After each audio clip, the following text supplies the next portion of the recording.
futebol, funk e irreverência. Funk Bola 107. O resultado, na sua interpretação, foi justo pelo que as duas equipes apresentaram? Primeiro, boa noite a todos aí. Eu acho que a gente poderia ter definido o jogo, né? Quando estava 1 a 0. A gente teve oportunidades para poder fazer o segundo gol. A informação que eu tenho, né? Posso afirmar com certeza, mas que o gol do Wagner Love estava em posição legal, não sei. Enfim, são detalhes que numa competição como essa, em que os jogos são muito equilibrados, a gente começou melhor a partida, começou jogando bem, achei que a equipe começou bem o jogo, fez 1 a 0. Poderia ter feito o segundo gol ali no primeiro tempo. Em um determinado momento, a equipe do Grêmio passou a ter um domínio territorial, mas sem ameaçar o nosso gol. Iniciou o segundo tempo com a gente tendo novamente uma oportunidade, que poderia também ter feito 2 a 0, ter definido a partida. E, enfim, houve um empate do Grêmio, mas acho que pelas oportunidades que a gente teve, achei que o resultado não foi justo. Mas, de qualquer forma, eu estou satisfeito pela equipe, já pela evolução, que a equipe jogou bem melhor do que contra o Fluminense. Então, isso aí anima a gente, mesmo com um problema de treinamento, desfalques, de não poder contar com vários jogadores, mas foi uma equipe com uma atitude melhor. Rogério, ao longo da transmissão a gente passou uma estatística, foram quase 50 passes errados do Flamengo. E isso se configurou principalmente depois que o Pet cansou. Você acha que isso foi o fator principal para esse empate? Alô, Eugênio. Olha, o Pet é um jogador que ele joga sempre, como é que eu diria, os passes dele são passes de definir uma jogada, como foi o passe que ele deu para o Love, passe que não é qualquer um que dá um passe daquele. Então a tendência é jogadores que jogam dessa forma até errarem mais passes, mas quando também acertam, eles colocam alguém na frente para o gol. Mas a gente tem errado muitos passes, isso aí é um fato. Isso é um fato, a gente tem errado muitos passes, inclusive no primeiro tempo na nossa saída de contra-ataque, em que a gente recuperava a bola para sair no contra-ataque, a gente estava errando, quer dizer, os passes para poder puxar o contra-ataque. E a gente vê uma vontade muito grande dos jogadores em conquistar a vitória, e isso acaba, em certo momento, essa vontade, esse excesso de vontade, acaba até atrapalhando nesse aspecto de confundir a velocidade ou a precisão com a pressa. Mas é um fato que a gente tem errado muitos passes, mas é aquilo, a gente tem que ajustar a equipe dentro desse período, como a gente vem fazendo, desde quando começou o Brasileiro.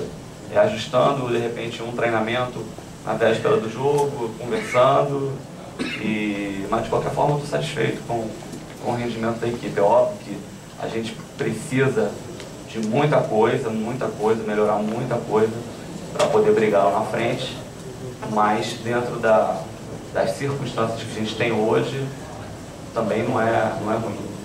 Rogério, no comando técnico do Flamengo, você em 9 partidas tem 3 vitórias, 3 empates e 3 derrotas. Eu gostaria que você analisasse esses teus números, se você considera números de uma qualificação boa, média ou regular, e qual a garantia que te deram que o Flamengo não vai ter agora, pelo menos, antes dessa parada na Copa, uma qualificação melhor em termos de reforço? Olha, primeiro eu analiso números em relação a adversários.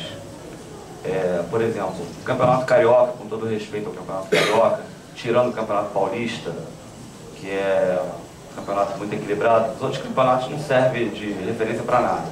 Você de repente ganha 15 jogos, perde a semifinal, está fora. Foi o que aconteceu com o Flamengo. E os adversários em que a gente enfrentou nesse período, tá falando de jogos aí, 2 jogos contra o Corinthians, 2 jogos contra a Universidade do Chile, entre as grandes equipes do futebol brasileiro. É óbvio que os resultados têm que melhorar em relação à equipe do Flamengo. Mas isso é uma coisa também que engana muito. O pessoal vem lá com, não sei o que, 70%, 80%, 90% de jogo contra quem? Então tem que ser visto dessa maneira. Eu vejo dessa maneira. Aí é como cada um vê. E qual foi a outra pergunta? A garantia de qualificação de reforçar o Flamengo antes da parada da Copa ou só depois? Não, o que eu tenho ouvido da diretoria é que existe uma busca, que eu já passei, aqui é que existe uma busca em renovação de contratos e uma busca por reforços. Mas se vai acontecer amanhã, daqui uma semana, daqui um mês, aí a diretoria que tem que resolver. Mas uma coisa que eu tenho passado é que não pode ser qualquer jogador. Eu acho que o Flamengo tem que ter tranquilidade. É óbvio que o mercado anda 24 horas por dia, mas também precisa trazer jogador de qualidade para poder compor o elenco. Tem que ser um elenco forte.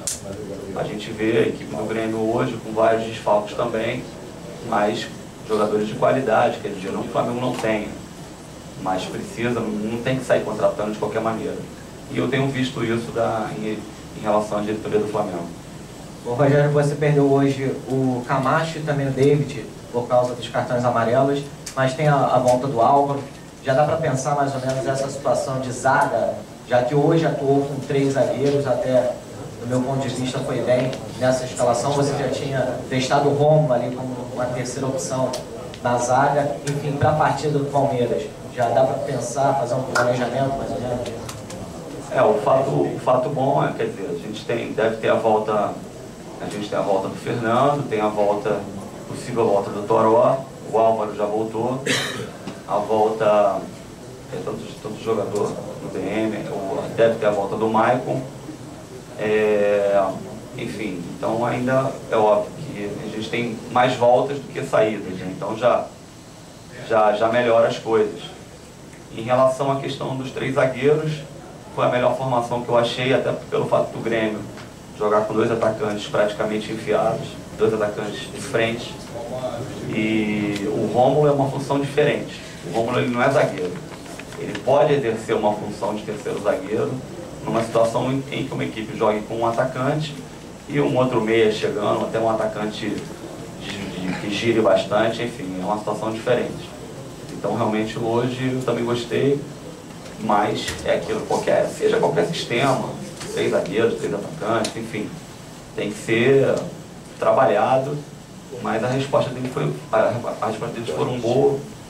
foi boa, né, dentro da partida, e já sabendo que também a gente teria a questão do pet, que não aguentaria os 90 minutos, quer dizer, então eu, como eu falei, fiquei satisfeito. Alô, galera! E aí, você quer ficar sabendo de tudo o que acontece no Mengão? Notícias do futebol na hora, na mão. Pegue o seu celular agora e envie uma mensagem de texto com a palavra Mengo para o número 49526 e receba todos os dias notícias quentes da Gávea. Não perca tempo, envie agora a palavra Mengo para o número 49526 e seja o torcedor mais bem informado da parada.